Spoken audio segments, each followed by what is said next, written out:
Okay, so this is something that we do because in our first episode we had a little joke about I did something that hit the cymbal like that, and we're saying, "Oh, I need like a triangle, triangle stand." And then somebody commented and did a picture of a thing like this, and then my wife Shannon found it on Amazon, and then had this little triangle. I'm like, "Oh, we got to use that." Yeah. And then we realized that because we have to link the audio and the video to make sure it's lined up right. And you know when you watch a movie, or not when you watch a movie, but in movies they have that thing that goes like that. Oh, yeah, it's the black and white stripe thing. Right. That's so they can make the sound and the video line up right. So okay.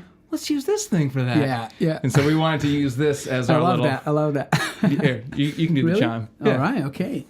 Here you go. There we go. Are you on already? Welcome to Next Stage Podcast. Oh, guys, you guys are crazy. All right, we got Raphael in the studio. Now I have to ask pronunciation. It's not Raphael. It's Raphael. Well, Raphael would be the right pronunciation. And that is the Portuguese pronunciation? Portuguese pronunciation, yeah. Okay. So, on that tip, you grew up in Brazil. Right. And came to the States 2003, I believe you said in the bio? Yeah. So, okay. I got to backtrack. I know Raphael from... Raphael. I don't want to say it and be wrong with it. Don't worry. This is... All right. I know him. I know this beautiful man right here from the Billy Beans Open Mics. I think is the first place we met. That's right. As many guests have been on here, Billy Beans Open Mic seems to be the thing that brings us together. Right. If you want to find out more about that, check out the John Sayward episode. He worked there as a bartender and explains the scene and all that. So if you want to dig deeper, check that out. But that's where we met. And I knew you from being there and always being part of the scene going on and jumping up and playing with different people and, jamming with whoever was up on stage, depending on, what the arrangement was. And with Adam Rush, I'd seen you play with on guitar. That's right. So I knew you as somebody in the local scene and somebody who was an excellent guitar player. And one of the first times I remember, I don't know if it was an open mic or a show, but something happened where I don't know if you had a guitar and a string broke or some reason. I was like, you can use my guitar and amp. And then you were jamming. That's right. Yeah, I remember that. Back there. I remember that. And you were playing on that. And I'm like, this guy's an incredible guitar player. Oh, and then you come up, you're like, thank you. I love your setup. It's so smooth and so nice. I love your guitar. I remember that. Yeah. And it was love at first play, I guess. Okay. Yeah. And we've had plenty of music conversations since then. So we wanted to have you on the podcast and to talk about really appreciate that. Yeah, what your experience is with the local scene and where you started. So let's backtrack again to Brazil. What was going on there? How did you get into music in Brazil? Well, so I grew up in a musical family. My mom used to sing, and my father, he is still playing guitar. He plays acoustic guitar. Mm-hmm. And I grew up in this environment, man. Like my mom singing, while cooking, and my father, she wasn't a professional singer, but she sings at home. And my father playing guitar. And also we had a bar, we had I grew up in this bar. We had a bar for 7 years. You mean that your family worked in, or part of your house? Or? Part of our house. Now explain that a little bit, just so we can understand what you mean. Like you lived above it, or like you had a bar in your house? A bar in our house. It's like it wasn't above. Like houses in Brazil, they don't have usually it's just one floor. We don't have a basement. A flat. Yeah. So my father and my mom, they started this restaurant bar, Yeah. My mom was a cook, and then they have music, frequently in this bar. Yeah. So I grew up, all the musicians from the area playing and just a communal thing that was going on. Correct. Yeah. And it was so much fun. My father was always he used to handle me the percussion instruments, for me to play. And I have seen you jump up on drums or percussion sometimes at the open mic, so that makes sense. Yeah, well, yeah. Yeah, didn't want to interrupt Came on from this there. story. Yeah, man. I love percussion. I love playing percussion. I never studied percussion, but I just grew up in this environment. Playing a little bit. And So I guess. So your dad played guitar and your mom sang. Did they do anything together, or was it kind of like they each did their own thing? Or? No, they did something together. They always like my mom was always like singing with him. He was playing while he's playing guitar. He was singing and she was singing, and then, it was like very beautiful to see that. My parents. I was, it was very natural for me. Now to be a musician, it's something very. Natural. Nothing was forced. Nothing was planned. Actually, right. I just feel this thing. Just music is part of myself. So yeah, man. I don't know. I just I love music. I love music. Later on, I had this. My sister was dating this guy, and he was had this a huge collection, vinyl collection. Yeah. And then I got into rock and roll, through my brother-in-law. He became a brother-in-law later. He married my sister, and I started listening to Pink Floyd, Led Zeppelin, classic rock stuff. Was that popular in Brazil at the time, or just something that he had? Something that he had. Of course there was people there. New rock and roll, but it's not popular in Brazil. It wasn't popular back in the day, especially. But yeah, and then I got in contact with this world of rock and roll. Okay. And I just and fell what in was love. the music that your parents would have been playing, or the people that were coming to the bar at your house? What were they playing? Brazilian music, strictly what Brazilian is Brazilian music like? Well, mainly samba. Okay. Samba music, samba. And is that a certain rhythm. type of beat and rhythm that it's built on, or what's the difference in terms of arrangement, like instrumentation? Do they use guitars? Do they use bass? Do they use keys? What kind of? Yeah, it's more like it's a percussive music, but there's guitar. And Brazilian music is it's so vast, Brazil is, as you know, it's a huge country. It's Right. almost the size of the United States, So you have all kinds of music, but the predominant music is the samba.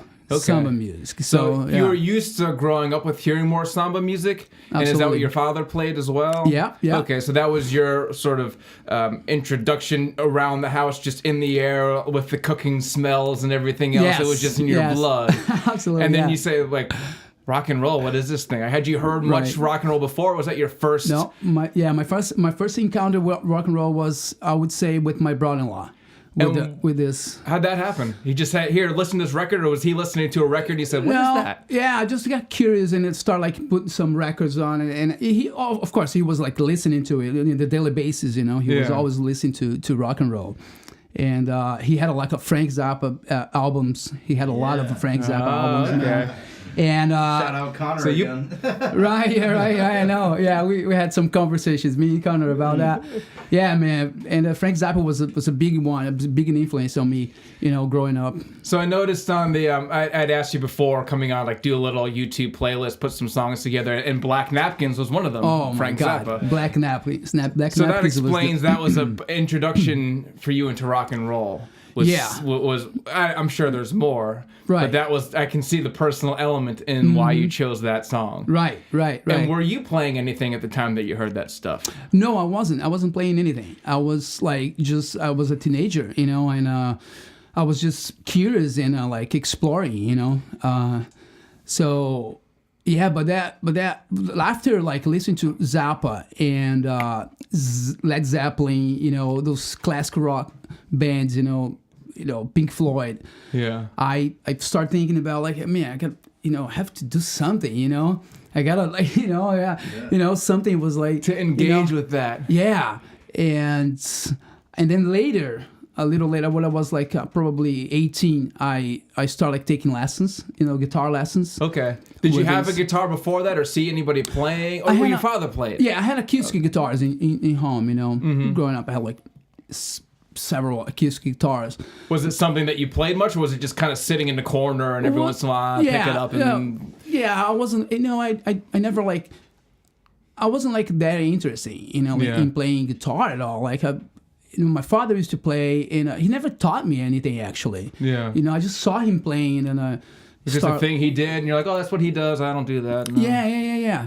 But definitely after I, start like listening to rock and roll. Yeah. Then that I want to do I that. said, yeah, I want to do this, man. This seems fun. Absolutely. And do you think it's because you heard the guitar used in a different way than you had heard it traditionally with your father playing, or the Brazilian samba music? Was it the guitar used in a different way in that than when you heard the rock and roll was used in a new way? Or what sparked you about like wanting to hear it, wanting to play it after hearing like the rock and roll stuff? I don't know. I don't know, man. I think something resonates on me, on the with regards to that instrument, guitar. Something. I don't know. I can't explain that. I don't think I can explain this. Just like it was like a call. Like you have to pick up this guitar and start playing, start learning this thing. Yeah, I can relate to a certain degree. I first had my hands on a guitar at my cousin's house, and he had this old beat up guitar that it was cracked, and I think shot by a BB gun maybe a few times. It was all messed up, and we were over there for a family thing, and I just grabbed it and like right. I was just attached to it, and he was like, Okay. when we're leaving, do you want to take that with you? I'm like, yeah, sure. And it was this all beat up acoustic guitar, and I just was wanting to bang on it. How old were you? I was probably maybe 11 or 12 or something like that. Okay. And then we had brought it to what used to be East Coast Music Mall in Danbury. I don't know if you ever had been to there. Oh yeah. Yeah, down by the lake. They had all those crazy guitars. Absolutely. Yeah. It's a big place, right? So it's a huge Right, and all those like wacky guitars that are like a machine gun for Ted Nugent or like a Tombstone for Kiss. And we brought it there to think like, oh, can you guys fix this up and make it work? And they're like, that's ridiculous. Like, you got to buy a new one. And then I never did anything after that. Right. And it wasn't until some years later I finally convinced my parents to get me a guitar for Christmas. But I had the same thought of like, I'm interested in this thing for no good reason. I didn't have any real experience. I'm like, I want to use this thing, and I didn't know what to do with it. But so I understand that magnetism to the instrument for no explanation. No explanation, man. So when you first started playing, like, what did you get a guitar, and then you had a few around, and did you take one of those? Say, let me get lessons, or what did you try to learn songs you were hearing? Yeah, after I served the army, I was in the army for a year. Really? In Brazil. Yeah, I served the army, and was that a sign-up thing, or you had to do? You have to do it. It's mandatory in Brazil. 1 year only, or 1 year, and if you like it, you can just continue. And what was that like? Well, was a little crazy because that was the time that I was like. What year was this around? You don't have to be exact. No one's gonna fact check you. 93. 93. Okay. Yeah. So that's when What was happening around with the army? And were you guys involved in anything? No. Brazil, we were at the World War II.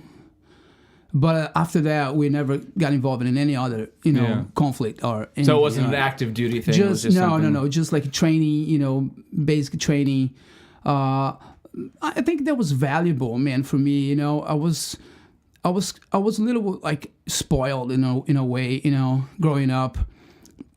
Meaning that you kind of sheltered or something, or right? I mean, I don't know. I was like very like picky, I was very like, I don't know, I was very just a spoiled kid, Yeah. I was, I had everything I wanted in a way, like the army like shook me up, like this, discipline. You mean? It kind of like said like, hey, listen discipline. Up, right? Listen to me, or whatever they say. I don't know what that's they right. say. Yeah, no, what is that's it in right. Portuguese? What would you say in Portuguese? Oh man, you don't want to know. So, but anyway, so that was valuable, man. I think to this day, even though I disagree with all the I think you have to have an army, but.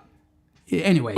It wasn't your calling, clearly. You said, no, this thing with string is more interesting to me than this one with bullets. Right. That's right. I'm going to go do this thing. That's right. Yeah. That was the time that I was like getting into music, like, so I started to take lessons in that period. Mm-hmm. So, and then after I served, I started like getting into music, deeply. Yeah. And I studied like for 2 years with this guitarist in Brazil called Rodrigo Grigoletti, which is like this amazing guitarist that I love it dearly. Yeah. I'm a friend of him to this day, and his that's family. awesome. You still keep in touch?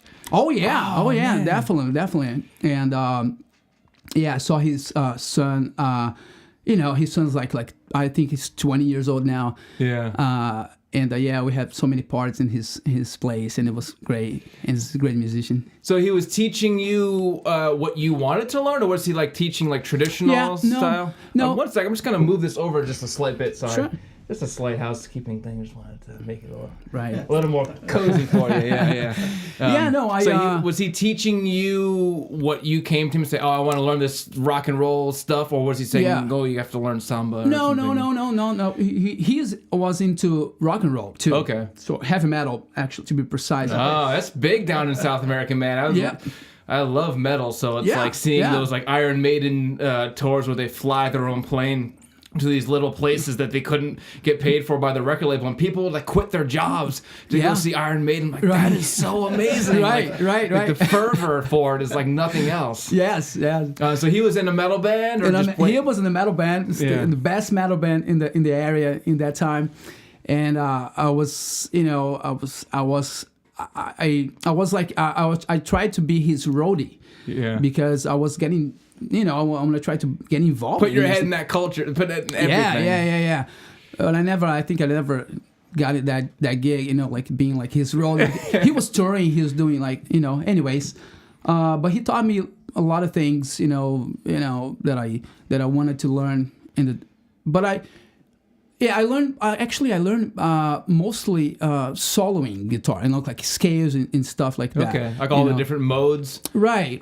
So for people who don't play guitar, there's different I guess all instruments, but on guitar there's different modes and different scales you can use that have different relation to the chords that are playing behind it. So you started learning those kind of modes and scales thing, and was it like he was teaching you how to navigate those using those? Yeah. And also when I started get guitar lessons, I was listening to blues already. I was, because after got in contact with rock and roll, I started listening to the blues right after listening to Led Zeppelin. I just what those guys are I influenced by. Where did they come from? Right, they didn't make that up. Yeah, exactly. Speaking of Led Zeppelin, right up there on the wall. For those of you who can't see, there's a Led Zeppelin poster up there. Yeah. It's a beautiful poster, man. I love that one. It's a good live shot. I love it. I love Led Zeppelin, man. So when you heard that music, you're like, this is powerful. Where did they come from? Exactly. And then, I encountered Willie Dixon, Robert Johnson, all those guys. So Muddy Waters. Yeah. So, and then, man, when I found blues, and that that's really what suited got you. me. The glove fit. Oh man, yeah, it's so funny. Yeah. So, I don't know, man. Something clicked. I don't know. It's so crazy because it's very. It's uncommon in Brazil, blues is something. Now it's getting big a little bit. But back in the day, man, blues was, nobody listened to the blues there. And then I was just Robert Johnson, for instance, when I listened to Robert Johnson, man, it's fun, man. This is my thing, this is what I want to do, You felt it I want to do what this guy was doing in the 30s, in the 20s and 30s. You know what I'm saying? Right. So it's crazy, man. It's just crazy. I don't know what that happened, how that happened, So the rock and roll introduced you to the blues, and then hence now Touro Blues Band. Right. Yeah. And now there's a little element of confusion I have to address, because a lot of people call you Toro. Yes. Toro. Yes. I didn't know at first, but that's not obviously not your first name. It's Raphael, if I do it properly. Perfect. So where did the Touro Blues Band name come from? Just so we know. Well, So we are not called. My name. The band is not Touro Blues Band anymore. So it used to be Touro Blues Band. Okay. So now it's just Touro Band. And speaking of which, for the camera, lovely Touro shirt. He brought this up as an early Christmas gift. I'm lucky enough to own one of the first Touro shirts here. It's got an excellent picture, a stylized picture of my man ripping on the guitar. He looks very impassioned here. I love the image. So if you're listening, that's what I'm wearing. But if you're watching, you can just see what I'm wearing. My man gave me a gift the first time on podcast. For your next guest, I mean, come on, step up, give me a gift, right? There you go. So where did the name come from? So my father was a fan of Western moves. Sorry, I'm trying to get this. Oh, we're having a little stand trouble. It's cool like sometimes. This? Yeah. I wanna make sure it's not like dipping down on you. Right. Anyways, that should be stopped. Okay. we're learning things about Yeah. Santa Claus, if you're listening, we need some really good mic stands for Christmas. Next guest. Yeah, there you go. Right. I mean, we need stands. He's already calling out the next guest to say, you better bring a stand to this podcast if you don't want to deal with the dipping microphone. No. So Touro, you said your father was into Western movies. Like he used to watching Western movies, and then he was fascinated with this character called the Touro Sentado, which means sitting bull. Oh, so Sentado's not your last name either. No. Touro Sentado means sitting bull. Oh man, I'm so illiterate when it comes to your life. That's embarrassing. Yeah. So he was going to name me Touro Sentado when I was born. So my mom didn't allow him to do it. And so later on, fast forward to this day, I was when I get into Facebook. Mm-hmm. I was always crazy about privacy and stuff. Yeah. People are always like, oh, you don't have to put your, Don't tell your real name right here. You're gonna blow it. You're gonna blow it. Don't tell it now. Right. Oh yeah. Right. I know. You already said it. We didn't say your last name though. Oh, you're talking to a man. He is the. Yes, I do. No, this is the Raphael who is a famous painter. That's right. Italian painter. He's a painter, right? I'm a painter as well. Yes. Anyways, yeah. So. And then I remember that my father was going to name that name, and I just I'm gonna use that. I'm gonna use Touro Sentado as my Facebook thing. And then once I start going to open mics and meeting people and changing contact, and people start call me Touro, you know, call Touro, like hey Touro, you play this song, whatever, and then.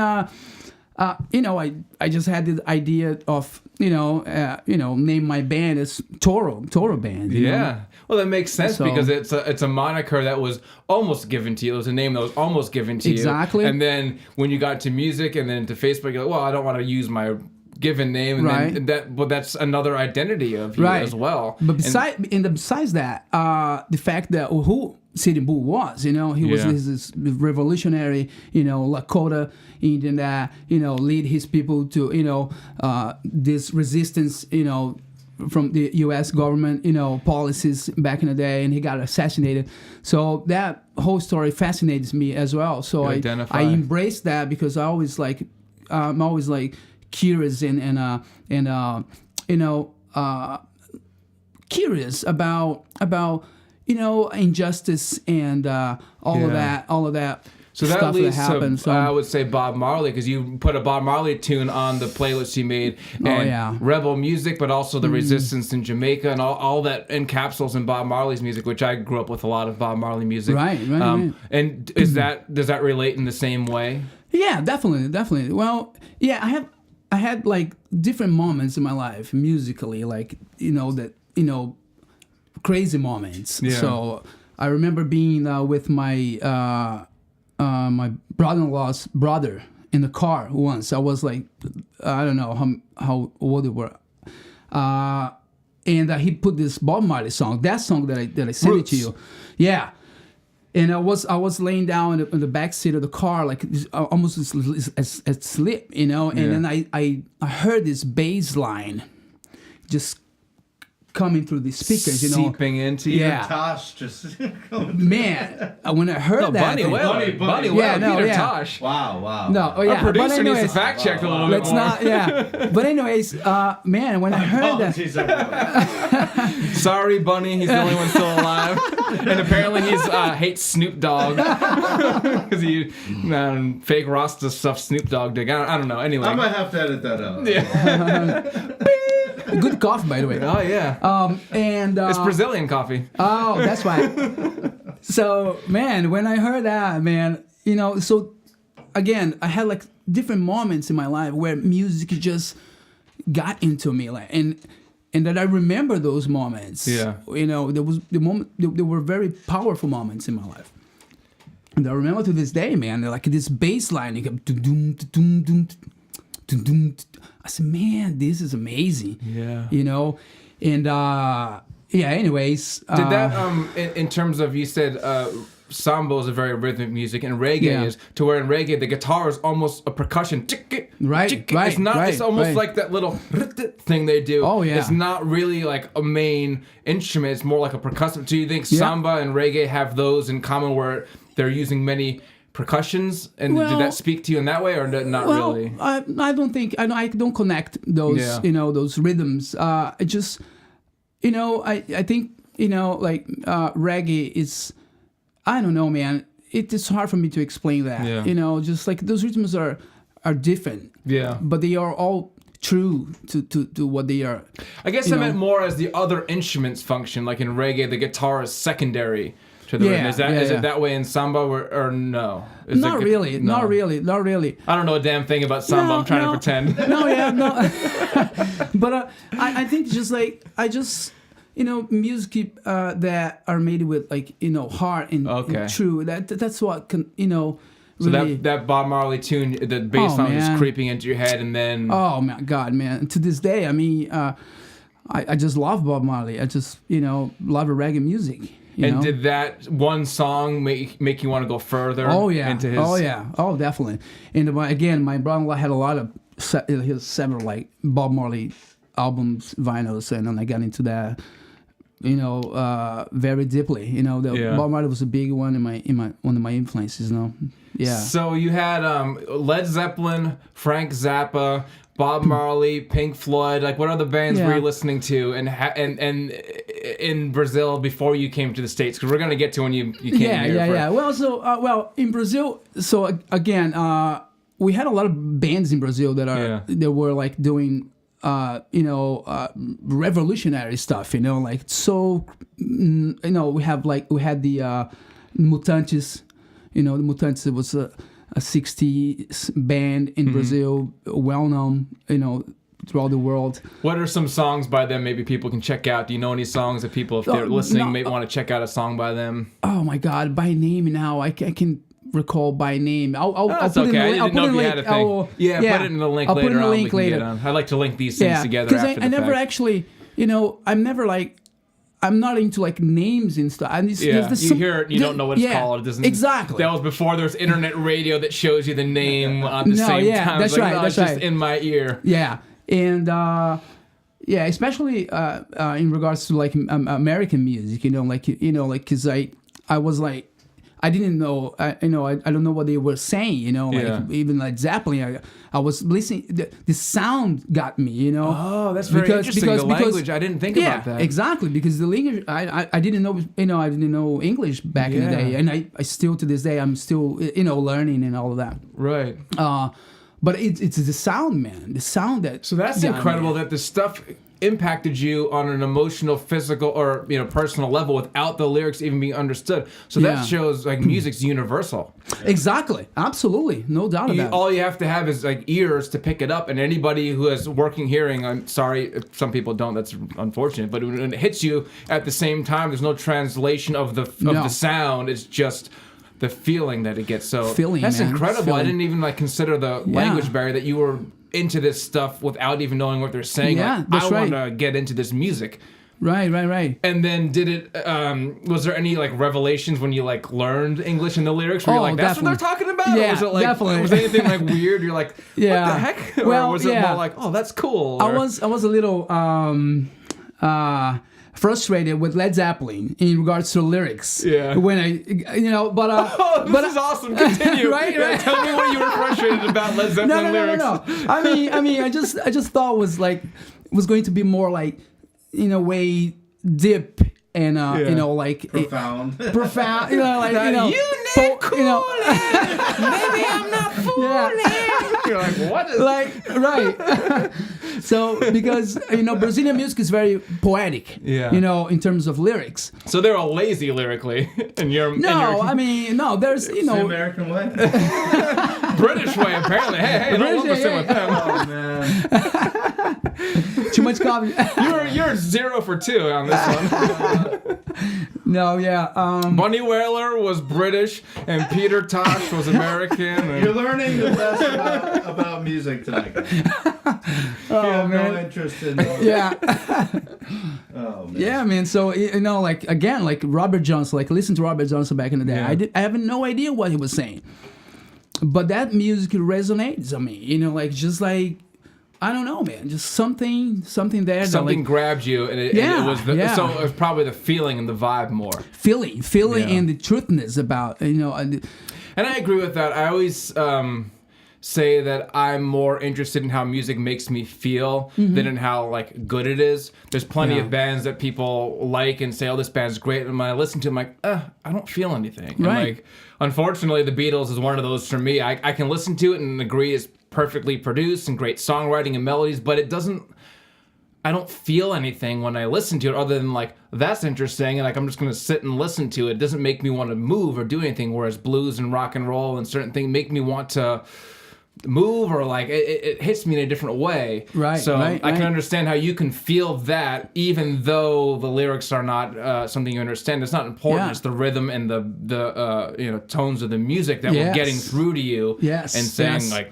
I'm speaking with these instruments as opposed to just the words, right? Yeah, through this day, man, I think a lot of bands that I listen to, I don't understand much of the lyrics most of the time, but it's the sound. It's the sound that got to me, And that's probably why I don't know. I'm speculating why blues would have related to you so much because it is almost like a direct plug into the person, and they're pulling it out, and it's just right. It's so raw. Yeah, exactly. So raw. There we go. So right. raw. Yes, he gets it ready, my man. Raw, man. Raw. And so I want to. I don't want to say backtrack a little bit, but on the metal tip, because another thing that we kind of bonded over was Pantera. Oh, and I man, know yeah. that you were a Pantera fan. Country. Yeah. Yes. that grand old country group that brought you such notable tunes as Cemetery Gates. Cemetery Gates. Oh my God. Really, the bluegrass. I know, right? I mean, the banjo and mandolin arrangement on that tune is incredible. And don't even get me started on Primal Concrete Sledge. Oh my God, that's the mellow sound of the mellow. The jug band on that. I know, yeah. It's like Rocky Erickson thought he invented the electric jug, but it turns out that Pantera invented the electric jug way before him. Didn't Rocky Erickson have a thing with a mailman at one point? What kind of thing? Like a conspiracy thing about. You guys keep talking. I'll bring this up. Yeah. We need a little deeper digging on that. Yeah. So Pantera, was that a band that you listened to in Brazil? Or was that something, were they popular there? And they were, and I had my soul brother, Rodolfo Queiroz. soul brother means best friend kind of thing. Best friend, yeah.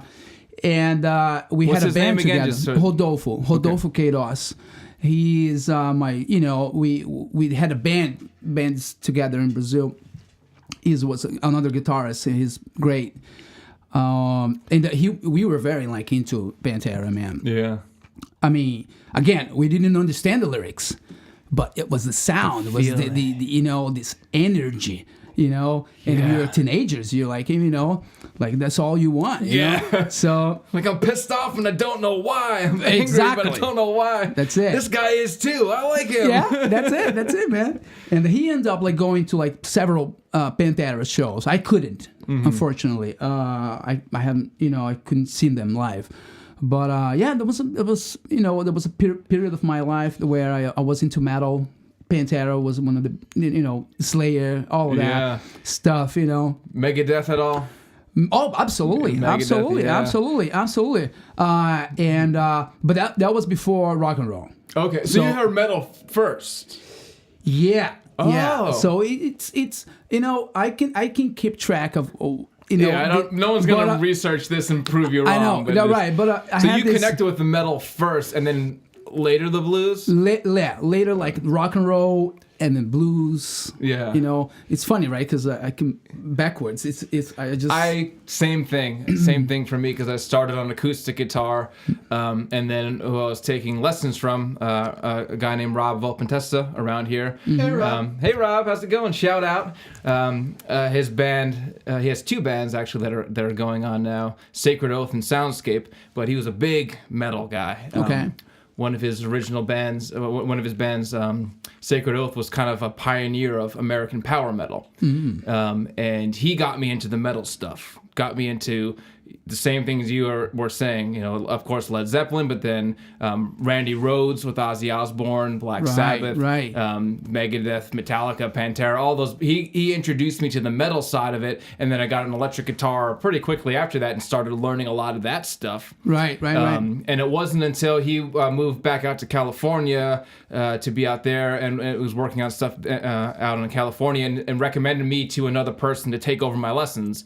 I took lessons with him on and off for about 2 years. I would stop for like sports. I played soccer and lacrosse, so I'd stop during the sports seasons. Okay. Took lessons from him, and then he recommended me another guy to go to in New Milford, actually. And I went to him, and it was blues. Okay. He was teaching me blues stuff, and I'm like, okay, I can dig this because kind of maybe not the best reason, but I couldn't mess it up. Okay. Metal's very precise, and you got to like hit the notes so well, and like my dexterity just wasn't. I couldn't get the speed and things down smoothly. But when the guy introduced me to the blues, it was like, bang, just bend and move. I'm like, okay, I can't really mess this up too much. Yeah. It was a little bit looser, but it spoke to me more because I just didn't have the technique for metal. Right. And I took a few lessons with him, and then I just kind of decided, well, maybe I can teach myself from here on. And I remember asking him at the last lesson, he's like, anything you want me to tell you about? Any questions? I said, well, how do I know what notes to play in a solo? And he said, that's the one question I can't answer. Only you know that answer. Okay, I guess it's up to me now. Right. But then that's where I got into the blues to learn that it's a different form of expression. Yeah, and it's more fluid, it's more open and not as rigid, So I got into blues from there, and then blues metal kind of mixes together, but I can relate to that metal first and then blues. Right, so. Yeah, absolutely. And so when you got into the blues, was that where you're still in Brazil? Yeah, definitely, yeah. And then what was your transition in coming to the States? And how did you, how'd you end up in Danbury? Do you live in Danbury now? No, I never lived in Danbury. I always lived in Ridgefield. I lived in Stanford for a while. Okay, we won't give people your address in case they're stalking you. Oh, okay, all right, The real Raphael. Right? I mean, Touro lives in Virginia, and he's up on tour right now, so that's the only reason why he's here. So how'd you come to the States? Man, well, I came to the States in 2003 for so many reasons. I had my first thing with United States was with my uncle. Okay. My uncle that he lived here in the 70s. He was here in the 70s, and he became a citizen, and he lived here for many years, man, so many years. So we always had that bridge, being in Brazil, and you would visit us in Brazil and bring stuff from United States. Okay. And we were like, had you ever visited him before here or no? No, never. And he ended up like moving back to Brazil later, and he's living now there. But he was the first one that came to the States. So I came in 2003, and so that was a dream come true because I was into that music. I was into the American music. I was into the blues and all of that. Yeah. When I came to the States, man, it was a dream come true for me.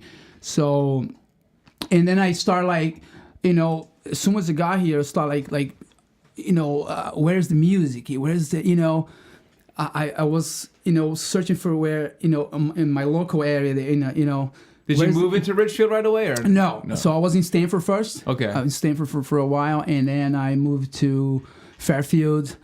I live in all around. But you were looking for like, I'm going to plug into the American music scene. And what was your feelings in that? Oh yeah, no, I mean, I was like just looking for like local, music, jams that was going on. Because I want to play guitar, because I haven't played guitar for a while, and then I found those, open mics, open mics, man. And the first one I remember was the Georgetown Saloon. I don't know if you remember that. I used to go to that in probably like 2008, 2009, and a little bit later, but I didn't go. So you were going in 2003, 2004? Yeah, well, I would say 2005, man. Okay, so that was before I even went there, and that was a really hopping one for a while. Right, absolutely. So that was my first open mic that I attended. And my brother-in-law, Roberto, he lives in Georgetown. Okay. And he said, man, you should play in these open mics. He always like pushing me, to play. And then I was very shy. I'm always very shy. I'm shy. I can tell. I mean, you're shaking right now. Yeah. Like, so don't pay attention to the camera. No. So no, I'm I am shy. Yeah. So, but it was hard for me to play. Even an open mic. Which now that it's nothing. Crazy, but the first ones are always nerve-wracking. You're like, well, what do I do? And nobody knows me. Am I gonna look like an idiot? Exactly. Like, what's happening? Yeah, man. It was. So you was went terrifying. to Georgetown Saloon for the first time. Those guys were really serious musicians. From what I remember. That was no joke. Like, definitely. You just got thrown up with whoever and said, "Here, play a song." You're like, Yeah, man. I can't recall the name of those cats, but I remember they were like very good players. Yeah. And I was just joined them and they played some blues, a couple 3 blues tunes, and they like it. Everyone like it. Wow. It seemed to like it. And then and I said, well, I think I guess I'm gonna start coming to those open mics and start playing, because it's fun. I had a lot of fun. Right. And they had the full band thing going, so you could jump up with the band. It wasn't like you on your own. No, yeah, that's right. Which is awesome too, to get up with the band, because then you're at their level too. You got to play along with. Right. Didn't Keith Richards used to like pop in there once in a while? Supposedly. Yeah. That guy. No, he was from Herman's Hermits, man. Get it right. He was from Herman's Hermits. Yeah, no, Jerry and the Pacemaker. They changed members so much I forget. It's funny because when I started going to the Georgetown, it was very recent that he showed up there. He had showed up and he played with those guys because he used to go to it because he lived like Easton, I think, or something. Weston. Okay. It's Weston, like, Easton, Northern, it's Southern. literally exactly right. California. Yeah. So it's like he lives like a mile from Georgetown Saloon. So that buzz was going on when you first started going. Buzz was going on. I say, wow, well, look at where I am. Like okay. But that was fun, man. I started attend those open mics, and I like it, and I meet a lot of people. I met so many people, man. Yeah. Great people. And what do you think in terms of when you first started playing there to, I don't know what time you stopped going there, but was there like a progression that you saw for yourself in learning, or what did you learn from going to those as opposed to when you played in Brazil? I mean, obviously you're older and learning more and better, but what was your like kind of growth from going to those open mics? Well, I don't know. I was just like, it was so inspiring, Yeah. Because I always have this call, I need to play. I need to do something, and then I want to do it. Not Yeah. just like there's something like natural that comes. I'm I want to make a band. I want to make this thing work. I really want to pursue this thing. Even though it's hard for me because I have a lot of things going on in my life. Around. But always being in my mind that I have to somehow pursue this because that's the only thing I really love it. Yeah. You know what I'm saying? Like, I think we all struggle with that. Yeah. right? Yeah, definitely. I know It that. makes life make sense, but it's also hard to do. Yeah. For some people, In a way, it's easy to well, not easy to play, but once you learn to play, but it's hard to keep. Trying it's to so hard, man. In this day and age, like it's so hard, But I think also that whatever you think on doing it, like whatever like your plans are, you will succeed because if you really focus on this thing, I know that for a fact. I know that I lived this, something that I dreamed, and it happens because I believe it because of my intention to do it. Yeah. You're saying I want to do this. Right. Intention. My perseverance is that's yeah, that a word? perseverance. Perseverance. Yeah. So No, I like your pronunciation better. No, Perseverance. this is Yeah, that's horrible. cool. So I say Raphael. right. Anyways, yeah, man. I think we can achieve anything you want. All of us. Yeah. So it's just a matter of time. And some people like achieve that first. Early in their life, they are more talented, whatever. But you're always going to get where whatever you think you. And what's your dream? What do you want to do with music? Forget all the reality. Ultimate thing you could do with music. What is it? Well, just live, be able to, to pay my bills, playing music, man, touring, travel. I love travel, yeah, man. I mean, that's all I want to do, man. Is play music, express myself, because it's not only because it's not a selfish thing. It's not because I like it. Because I got a response from people. People like sometimes they come to me and say, "Man, I really dig what you doing," and makes me feel good. So this is like it feeds you, in a way. So again, because of you are thinking that because you're believing in actually because you are believing in yourself, and then. It's just like something. It's so natural, man. It's gonna happen. Sooner or later. Right. So you're putting that like this is my dream, and then other people notice, and they're like adding to it, and the reflection to you is that you're doing it well. That's right. And people respond to what you do. Yeah. That is like when they see thing. you playing, you guys playing. When they saw you guys like last time at O'Connor's, I believe. Man, just like. The truthness about, it's you there. It's your real you. You know what I'm saying? Like, right. And so yeah, man. I have no doubt that I will achieve my goals, and everyone will achieve their goals if they really believe and focus. Yeah, and persevere, as you said. Perseverance. As you said. Right. But you're right. It's keeping to it, even though there seems to be a lot of things in the way. Yeah. No, it's easy to it's just always stop. going to be. It's easy to give up and stop, but so easy. But why? Mm-hmm. Like, well, exactly. You could easily give up, but then, you wouldn't learn anything, and also then you're already quitting. And if you keep going, maybe it's hard, but isn't that? It's gonna happen, man. It's never easy happen. to do it. Yeah. No. Yeah. For some people, it will be easy. You know. You see a lot of stories there. I was listening to this interview. Like this guy, his name is like Leon Bridges. Have you heard about Leon Bridges? Yeah. Kind of like a soul sort of singer. Soul sort of singer. Yeah. Good thing I don't have a lisp. Yeah. So he was like doing open mics, man. Does he sell sushi by the seashore? I slit the sheet. The sheet I slit on the slit. A sheet I slit.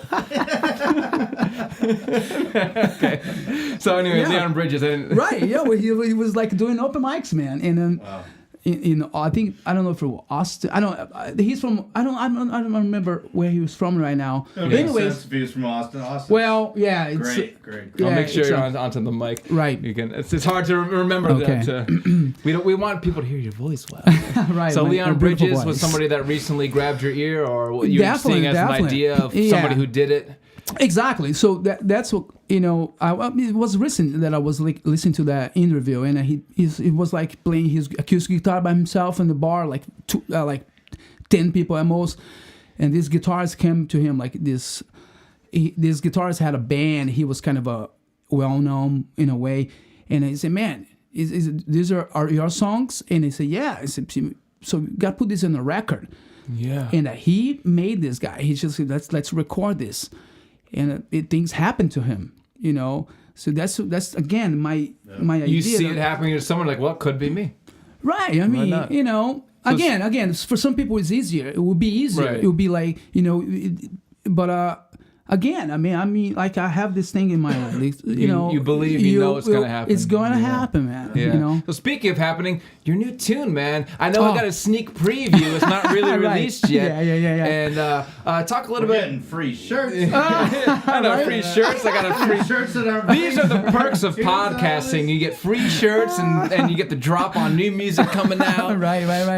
So Why the we tune. do this? Yes, right. Next guest, right? Yeah. Mike Stan. Yeah, mic stands. Oh man. So tell people about the tune. What's the new tune Well- that you got in the can? It's not out yet, No, but you gave me a no. little preview. So talk a little bit about the tune. Man, it's What's it well, called? It's got. I don't know if you're gonna still It's call it called that when it On the comes- Move, Yes, on the and move. it's just like again, it's this thing that it talks about that nothing can hold you, like back, like you. Oh my God, it's so hard for me to explain, man. That's good. That means it's too deep for you to put words to it. Yeah. It's like No. that stuff No, you it's don't not. know the word. Well, No, it's not. maybe. But it's this thing that nothing will, Oh my God, how can I say this, man? It's so hard. Again, it's a story that I'm like nothing's gonna telling. block you. I mean, Nothing you're gonna gonna block you. keep being on the move. 'Cause I know Yeah, that's the yeah. chorus. Is I'm on the move. Right, I right, listened to right. it 2 times. I don't remember all the lyrics, but Right, right. is it about that? Like I'm going towards my goal. My goal, definitely. Yeah. That's what it is. That's all what it is. And this because I started like recording this stuff on Connor's studio Okay. in Reading, and Is that where you recorded this track, or was yeah, that, I this recorded was it from his? from Connor's. Yeah. Wow, And, awesome yeah. tune. It sounds great, Connor. bravo, Great Connor, job. bravo. Sounds good. We'll Yeah. be contacting you soon to Yeah. record. Oh man, love it. So it. you recorded that at Connor's studio, and then Right. who was playing on it? So I had Lucas Gold on the bass. Mm-hmm. John Brito saxophone. Great sax player. Oh my God, man. Oh, It's man. great. The solo that he did on this Yeah. tune, man. And I noticed that there was a saxophone solo, but not a guitar solo. I thought, Not a guitar solo, yeah. And that's kind of a cool move. Again, exactly. Because it's like, well, everyone's heard a million guguitar solos, but that Right. fit the vibe of the song. So it Absolutely. was more of like a funky It's not kind of about me. It's not about me, man. It's And that was a really cool move. I remember Yeah. thinking, like, guitar player, not doing a guitar solo. I know he can, but there's a cool sax solo. That Right, was a right. cool move. I like that. yeah, that's all I love. That's all. My idea, I mean, is to be like a collaborative effort. Like, Yeah. I don't want to be, okay, you have to have a leader, like whatever, like, but the idea is to everyone to, put their own ideas on and unfortunately, don't have like much time to rehearse and all of that, so it's hard. But that was like created on the spot. Like Really? yeah, we You didn't. guys just rehearsed there? Or did you rehearse anywhere before? No, we didn't rehearse it at all. Oh! Like I showed the guys the You song, kidding me? and they just started doing it. Those guys are great, man. Yeah. And I had Davey Boscalo on the trumpet. Connor, of course, doing the drums. He did the drums on that too. Okay. And I did the guitar, but the guitar wasn't. So that song was it wasn't to be on that EP because my intention was to record like an EP, Yeah. 4 songs. Okay, so this is the first of 4, or have you recorded the other 4 yet? I did, but I wasn't satisfied at all with the other songs, and this song, which I wasn't like expect to record it at all. So, and then Lucas came to me and said, "Yeah, you should like do that tune." And we like it, all of that. So let's do it. Let's record. And then recording this, that was the first song to be done and to be ready. It's ready now. Yeah. It was crazy because I didn't expect that. But yeah, man, I had these those amazing musicians around me, and again, the guitar never was to be like the first. And that's really awesome as a guitar player to know, like, to take a backseat to the song, because the song, it was a catchy hook. I was singing along to it when we were listening back again before you came here, like, because I listened to it last night when you sent it, and then me and Jesse were listening to it, and he's like, "What is this?" I'm like, "This is his song." Right. Nice, and man. I was like starting to sing along to the chorus already. I'm like, that's the thing. You write a hook that's good, and people want to sing to it, then it means it's connecting, and like, not everything has to be a guitar solo. So that was really cool as a guitar player to be able to. You understood that, like, here, this is the song doesn't need that. Yeah, that's right.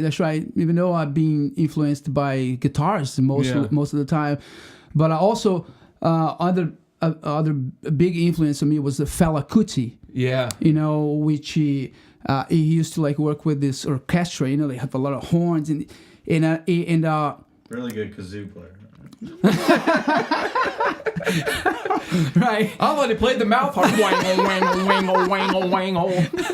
So yeah, I mean, man, as much as I love guitar, like you can appreciate other. There are times for your solo, for your yeah, man, I just like enjoy it. I'm not like 100% as I told Connor that with the vocals, but I thought they sounded great. Yeah, but they sounded really nice. Really Don't let us persuade you. Do what you do to feel best. But like, I didn't hear anything. It was like, this sounds smooth and nice. But again, I mean, I know that I've never been a singer, by the way. So I gotta make this clear. I always I play guitar. Yeah. In a bands that I had in Brazil, I sang, but I never learn how to sing. I never took classes or anything. Yeah, I don't know how to sing either. Yeah, but you're a great singer. Yeah, right. You're a liar. Okay. That's all the one thing he's all about the lies tonight. That's why. That's the only truth that he said right here. You beat me to it. I was gonna say you beat me to it. No, it's good. It's awesome. I can't wait. You're right on. You should host this. Let me get out of here. You and Jesse sit down and talk. Oh man. Yeah, man. So again, but I know that that I can improve, and then I know that I will improve. Yeah. So because you're on the move. Oh. So you will improve. That's our time. Okay. Please. That's it. Yeah, man. I mean, so that tune, are you guys gonna be releasing that as a single, or are you gonna wait for the other four yet? No, it's a single. That's the way to do it. As soon as possible. I'm just working on my bio with Connor. So once I have my bio done, I will release that song and try to get some gigs around. I want to go south, man. I don't want to stay here at all. Yeah. I love playing around here, with you mean my you want to move south or like just travel? No, travel. Yeah. I want to go play, I'm going to expand, man. Expand. So yeah. Absolutely. And I think everyone should do, because they're, have this whole world, man, to show your stuff and your show your talent and show your passion, because your story is yours, but if you don't bring it to somebody, they're not going to know it. Exactly, man. And it's even just talking to you now, the whole journey you went through of growing up with music and having that situation in Brazil of hearing this music around you, then getting into rock and roll, and then being in the army, and then getting into metal, and then blues, and then coming to the state. It's like this one stage after the other. So what's your next stage? That's a shame. There we go. We're abusing this triangle. We're abusing it. How are we doing on time? What are we at about? About an hour. Okay. All Any right. final things you want to say to people? Man. Any parting words? You got the On the Move tune that's going to be coming out Right. soon. We know that. And We got shirts. obviously beautiful T-shirts. If Yeah. anybody wants We one, got- yeah. contact We got some Mr. merch coming in. We can't say your real name on the air, Toro, so just contact go. me. You can contact me, and I'll contact my man, and we'll do a then- shadowy deal in an alley somewhere where there's money exchange for T-shirts. Right.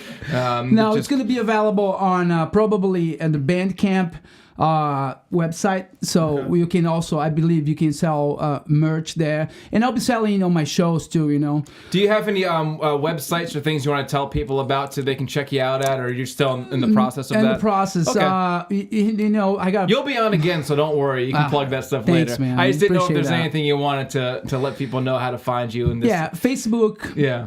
Instagram, and What's your Instagram handle or oh account? my Whatever God, it's it will called. be Touro Band, the Touro Band. Yeah. Okay. And same The as- Touro Band or just Touro Band? Be very specific. The Touro Band. The Touro Band. Yeah. Okay, on Instagram. So yeah, we'll be there, and again, man, just believe in yourself. Yeah. Believe in yourself, and don't give up. That's all, man. You're gonna you got actually. You have to be careful what you wish for. Yeah. Because it's gonna happen, man.